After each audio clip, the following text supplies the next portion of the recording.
नमस्कार मित्रांनो, मी कमलेश नावाळे तुम्हा सर्वांचं स्वागत करते. मित्रांनो, आता दीपावलीचे दिवस आहेत. ही सर्वप्रथम माझ्या रसिक प्रेक्षकांना दीपावलीच्या खूप खूप शुभेच्छा. ही दीपावली तुम्हाला सुख समृद्धीची, भरभराटीची आणि आरोग्यमय जाऊ हीच ईश्वराचरणी प्रार्थना. मित्रांनो, दीपावली म्हणजे काय? दीपावली म्हणजे अंधारावरती प्रकाशाने केलेली मात.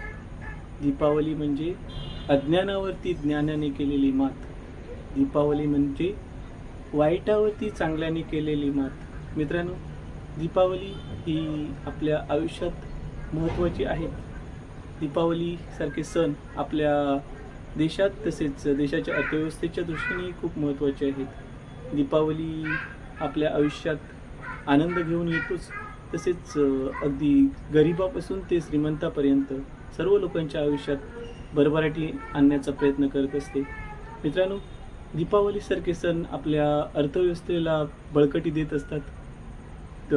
दळणवळण तसेच अर्थव्यवस्थेमध्ये अनेक उलाढाल या दीपावलीसारख्या सणामार्फत होत असते. अशी ही दीपावलीसारखी सण जे आहेत ते अगदी प्राचीन काळापासून साजरे केले जातात. मित्रांनो, आपले पूर्वज हे खरंच अतिशय काय म्हणतात विद्वान होते. त्यांनी दीपावलीसारखे सण अगदी ऋतूंचा विचार करून, ऋतूच्या नुसार अनुसरून असे हे सण साजरे केलेले आहेत आणि आपण त्याचे साक्षीदार आहोत, इतिहासाचे साक्षीदार आहोत. याचा आपल्याला अभिमान आहे. आपला धर्म आणि इतिहास यांच्याशी जो मेळ घालत आहोत त्या दृष्टीने दीपावलीसारखे सण खूपच महत्त्वाचे असतात. मित्रांनो, दीपावलीचा इतिहास काय आहे, दीपावली कशी साजरी केली जाते, केव्हापासून साजरी केली जाते, हे या व्हिडिओच्या माध्यमातून मी तुम्हाला सांगण्याचा प्रयत्न करणार आहे. मित्रांनो, तत्पूर्वी दीपावलीच्या तुम्हाला खूप खूप शुभेच्छा आहेतच, पण दिवाळी तुम्ही अगदी आनंदाने, परंतु जीवाला कोणताही धोका न पत्करता प्रदूषणमुक्त दीपावली साजरी करा, ही तुम्हाला कळकळीची विनंती आहे. मित्रांनो, मौज मजा मस्ती ही केलीच पाहिजे आणि हे करताना आपल्याबरोबर दुसऱ्याच्या आयुष्याला, दुसऱ्याच्या जीवाला धोका निर्माण होणार नाही याकडेही लक्ष दिलं पाहिजे. प्रदूषणमुक्त दीपावली हा एक कळीचा मुद्दा आहेच, पण ज्याने त्याने आपापल्या परीने दीपावलीच्या सेलिब्रेशन करताना, दिवाळीचे सेलिब्रेशन करताना आपल्याकडून ध्वनी प्रदूषण, वायू प्रदूषण होणार नाही याची प्रत्येकाने काळजी घेतली पाहिजे.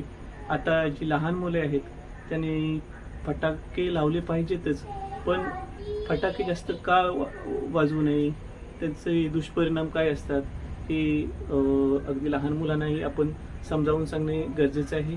तर मित्रांनो, आता मी तुम्हाला दीपावलीच्या इतिहासाबद्दल थोडक्यात माहिती सांगणार आहे. ते जर तुम्हाला व्हिडिओ आवडला तर नक्की पहा, तुमच्या मित्रांनाही शेअर करा, लाईक करा, सबस्क्राईब करा. आणि आता आपण पाहणार आहोत दीपावलीचा इतिहास. दीपावली म्हणजे काय, दीपावली कशी साजरी केली जाते, केव्हापासून साजरी केली जाते, त्याचा इतिहास काय आहे, अगदी देवदेवतांशी त्यांचा काय संबंध आहे, हे मी तुम्हाला या व्हिडिओच्या माध्यमातून सांगण्याचा प्रयत्न करणार आहे. दिवाळी किंवा दीपावली हा प्रकाशाने उजळून जाणारा हिंदू सण आहे, जो इतर रूपात इतर भारतीय धर्मामध्येही साजरा केला जातो. अंधारावर प्रकाशाचा, वाईटावर चांगल्याचा आणि अज्ञानावर ज्ञानाचा विजयाचे प्रतीक म्हणून हा सण ओळखला जातो. हिंदू चंद्रमास आश्विन आणि कार्तिक या महिन्यात म्हणजेच सप्टेंबर आणि नोव्हेंबरच्या मध्यात दिवाळी साजरी केली जाते. हा उत्सव साधारणपणे 5 ते 6 दिवसाचा असतो.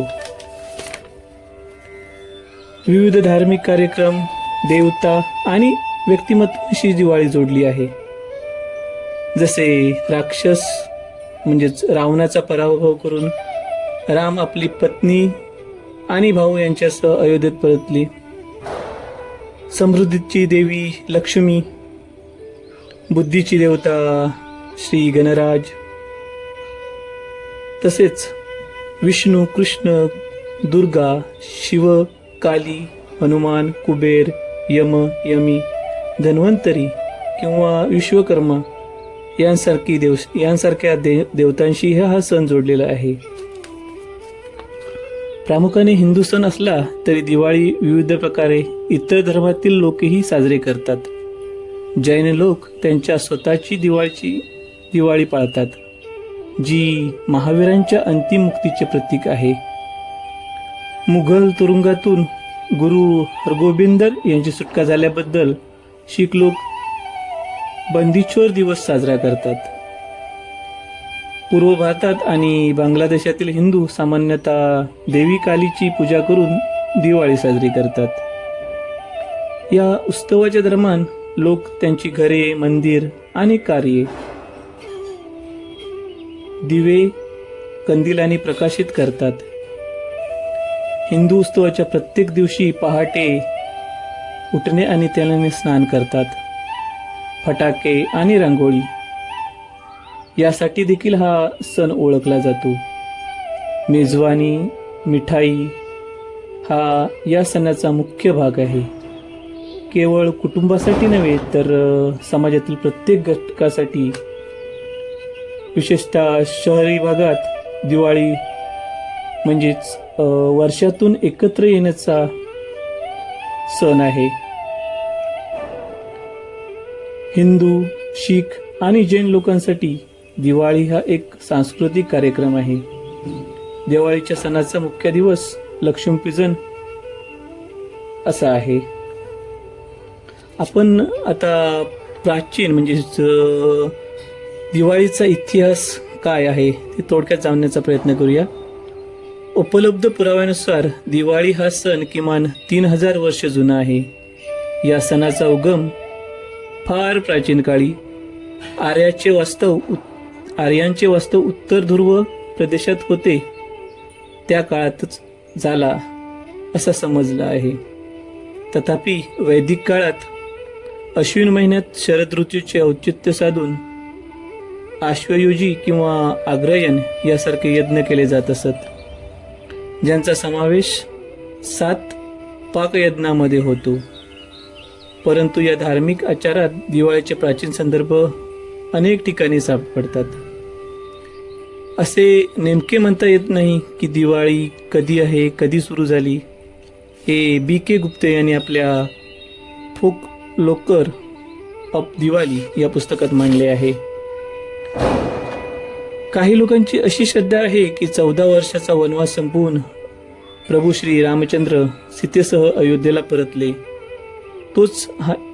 याच दिवसात आपण दिवाळी साजरी केली जाते. प्राचीन काळी हा यक्षांचा उत्सव मानला जायचा.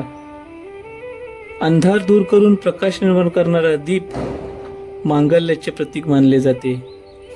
त्याच्या प्रकाशाने आपल्या जीवनातील अंधकार दूर व्हावा म्हणून हा दीपोत्सव साजरा केला जातो. पावसाळ्यात समृद्धीचा, आनंदाचा, उत्सवाचा, कृतज्ञतेचा हा सोहळा मानला जातो. या दिवसात सायंकाळी दारात रांगोळ्या काढून पणत्या लावतात. घराच्या दारात आकाशदिवे लावले जातात. शब्द उत्पत्ती कशी झाली ते आपण थोडक्यात सांगूया.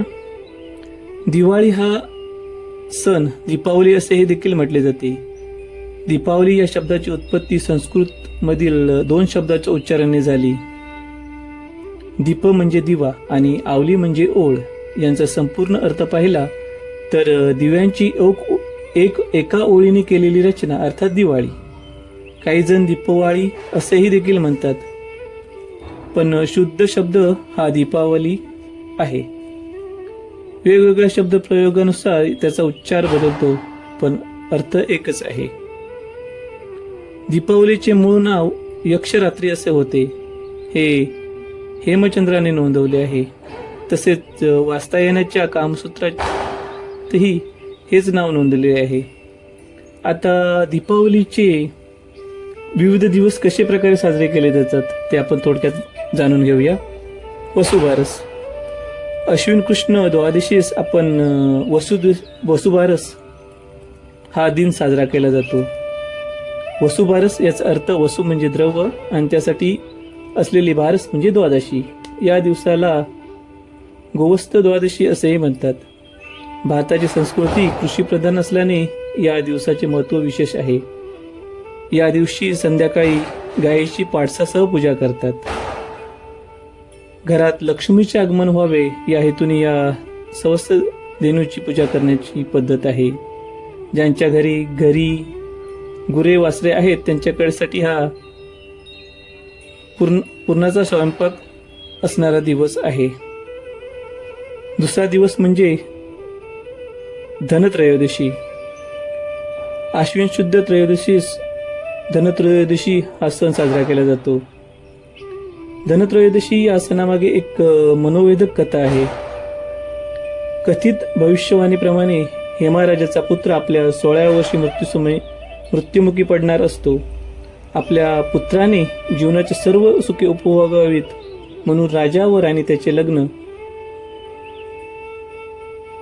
एका मुलीशी करून देतात. लग्नानंतर 4था दिवस हा मृत्युमुखी पडण्याचा दिवस असतो. त्या रात्री त्याची पत्नी त्यास झोपू देत नाही. अवतीभोवती सोने चांदीच्या मोहऱ्या ठेवल्या जातात. महालाचे प्रवेशद्वारही सोने चांदीने भरून रोखले असते. सर्व महालात मोठमोठ्या दिव्याची लखलखीत प्रकाश केला जातो. वेगवेगळ्या गाणी व गोष्टी सांगून पत्नी त्याला जागे ठेवते. जेव्हा यम राजकुमाराच्या खोलीत सर्परूपात प्रवेश करतात तेव्हा त्यांचे डोळे सोन्या चांदीने दिपतात. या कारणास्तव यम आपल्या जगात म्हणजे यमलोकात परत असतो. अशा प्रकारे राजकुमाराचे प्राण वाचले जाते अशी आख्यायी आहे. त्याच्यानंतर दिवस नरक चतुर्दशी. या आख्यायिकेनुसार नरक चतुर्थी या दिवशी कृष्णाने नरकासुराचा वध करून प्रजेला त्याच्या नरकासुराच्या जुलमी राजवटीपासून सोडवलेले असते. नरकासुराचा वध केल्यामुळे नरक चतुर्दशी साजरी केली जाते. लक्ष्मीपूजन. अश्विन अमावास्येस लक्ष्मी पूजन केले जाते. या दिवशी प्रदोषकाळी म्हणजेच लक्ष्मीचे पूजन केले जाते. लक्ष्मी ही चंचल असते असा समज आहे. त्यामुळे शक्यतोवर हिंदू शास्त्राप्रमाणे लक्ष्मीपूजन हे लक्ष्मी स्थिर राहावी म्हणून स्थिर लग्नावर करतात. लक्ष्मी स्थिर राहावी यासाठी लक्ष्मीचे विधिवत असे पूजन केले जाते. अनेक घरात श्री सूक्त पठणही केले जाते. व्यापारी लोकांचे हिशोबाचे नवीन वर्ष लक्ष्मीपूजनानंतर सुरू होते.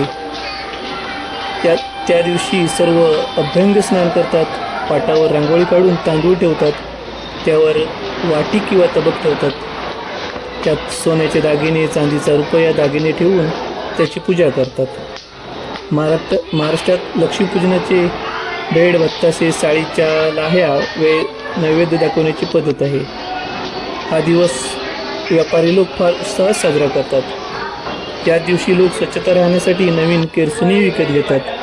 तिलाच लक्ष्मी म्हणून तिच्यावर पाणी घालून हळदी कुंकू वाहतात आणि तिची केरसुनीची पूजा करतात. बलिप्रतिपदा. कार्तिक शुद्ध बलिप्रतिपदेस बलिप्रथा हा सण साजरा केला जातो. हा दिवस दिवाळी पाडवा म्हणून ओळखतात. या दिवशी बळीराजाचे रांगोळीने चित्र करतात व त्याची पूजा करतात. पेढा पेढा टळो व बळीराजाचे राज्य येवो असे म्हणतात. 3.5 मुहूर्तातील एक मुहूर्त म्हणून या दिवसाला विशेष महत्त्व आहे.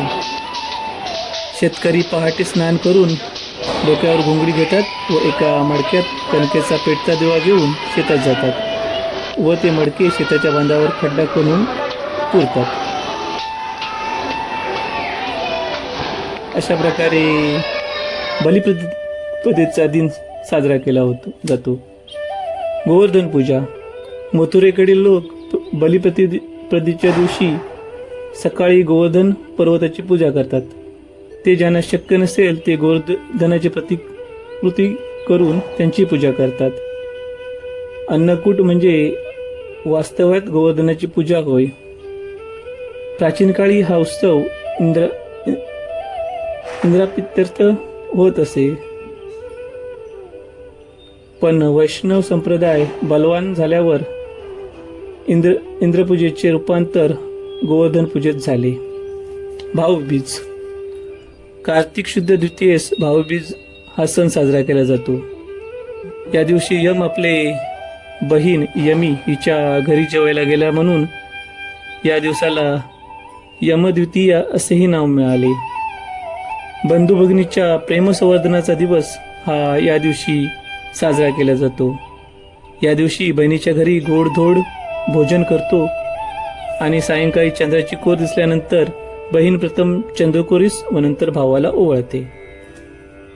अशा प्रकारे दिवाळीचे वेगवेगळे दिवस साजरे केले जातात. मित्रांनो, सध्या दिवाळी या नावातच उत्साह आहे, आनंद आहे. दिवाळीचे दिवस म्हणजे नातेवाईकांच्या भेटवस्तूंची देवाणघेवाण, मुलांसाठी फटाके आणि नवीन कपडे, दारात रांगोळी, कंदील आणि पणत्यांची आरास हे आपण दरवर्षी करतोच. अलीकडच्या धक्काधिक्कीच्या जीवनात बरेचदा या सणाचा आनंद आपण एखाद्या पर्यटन स्थळी घेऊन जातो. शुभसूचक रांगोळी, वाईट प्रवृत्तींना दूर पाठवून देणारा आकाशदीप, अंधार दूर करून आयुष्यात प्रकाश पसरवून आपण आपल्याला आनंद देत असलेल्या पणत्या दिवाळीचे एक खास वैशिष्ट्य आहे. मित्रांनो, अशा प्रकारे दिवाळी हे ती शरद ऋतूचा आगमन होताना साजरी केली जाते.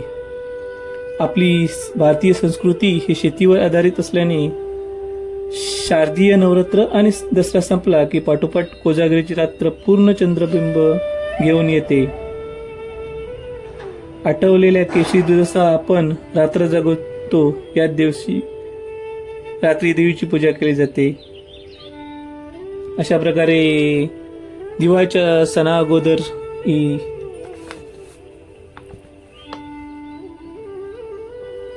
एक पद्धत आहे.